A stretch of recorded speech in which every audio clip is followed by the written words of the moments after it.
Grabe ito si Dylan Harper, suwabe yung kanyang galaw na panghang time pa si Kabayan. Mukhang inantok pa ito sa bangkero. Ang ganda pa naman ng laban sa dulo. Nagulat naman dito ang coach ng Magic na may lumitaw na Sakuragi sa harapan ng player na to. Orlando Magic versus San Antonio Spurs. Well, wala pa rin Victor Wembanyama ang Spurs. Pero ang good thing mga idol, pang-apat pa rin sila dito sa West standings. So start tayo ng first quarter. Simulan dito ni Basel mula sa corner 3 at nasundan niya ng step back 3 ni Harrison Barnes. First to reach 10 points ang Spurs. Ang dahil na nga dito sa baseline jumper ni Barnes. De'Aaron Fox unang basket ay galing sa 3 at nasundan niyan dito ni Champagne. Franz Wagner libreng-libre dito sa kanyang transition dunk. Muling nakadikit ang Magic nang dahil na nga sa driving layup ni Black at maaga naman ditong pinasok si Dylan Harper. Under yan dito sa 6 minutes mark. Sayang nga lang at nasupalpal siya dito sa kanyang driving layup ni Kabayan. Under sa 3 minutes mark nang maitala niya dito ang kanyang first basket.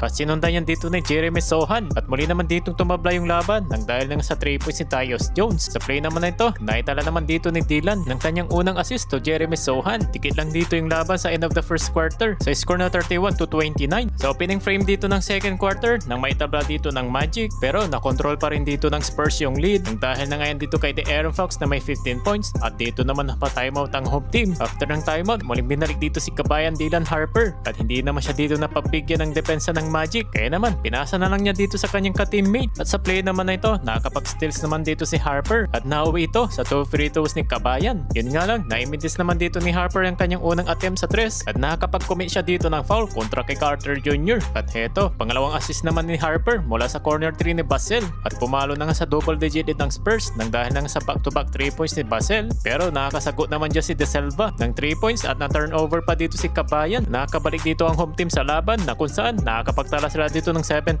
run. Nilabas naman dito si Kabayan. First 3 points naman dito ni Carter Bryant Jr. Up by 9 ng Spurs, 58-49 halftime. Entering of the third quarter mga idol, kontrolado pa rin dito ng Spurs yung laban. Kaso nang dahil na nga dito kay Desmond Bane naibaba sa single digit ng visiting team, napa-timeout ang Spurs. Pagkatapos ng timeout, heto na naman ang San Antonio na ibalik na sa double digit lead. 4 minutes mark nang muling binalik itong si Kabayan Harper. Dalawang turnovers kaagad ang kanyang naitala sa last 2 minutes na muli ditong nakakuha ng momentum ang Magic at dahil na nga yan dito kay Jalen Suggs na meron na siya ditong total of 18 points, naibaba nila sa 7 points yung lead ng Spurs sa 86-79. Sa final fourth quarter, Jalen Suggs started the offense with the 3-pointers for Orlando. Mukhang inantok si Bangkero pero heto Dylan Harper nagbababa dito sa transition, counted in 1 ng basket. Suwabe yung galaw doon ni Dylan, napahang time pa si Kabayan at another basket for Dylan Harper ng isang fadeaway shot. Total of 14 points dito sa fourth quarter. Lamang pa rin dito mga idol ang Spurs at the half and Dylan Harper again in transition. Sayang at hindi lang dito na ipasok yung bola at 2 free throws for Dylan Harper. Well, kaso nga lang dito mga idol, nakapag-capitalize dito ang Magic. Naibaba nila sa 6 points yung kalamangan dito ng visiting team. Final last 2 minutes, nagkasagutan naman dito ng 3 si Bane at ni Fox for San Antonio. Yun nga lang, muling nabuhay dito yung crowd ng Magic nang maibaba dito sa 4 at nang dahil na nga dito kay Franz Wagner, naibaba sa 1 point lead. Wala nang isang minuto, may pagkakataong pa sana dito ang Magic.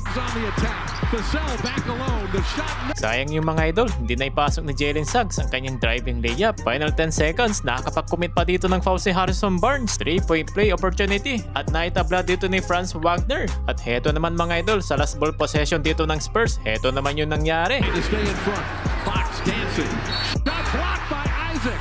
At nabigyan dito ng 2 free throws si De'Aaron Fox. Hindi makapaniwala dito yung coach ng Magic. Last ball possession naman dito ng Magic. Ito yung next na nangyari. It goes to Wagner. Catches, shoots, it's blocked out. Clutch block naman dito ng Lob Cornet. Kaya naman panalo dito ang San Antonio Spurs sa final score na 114-112.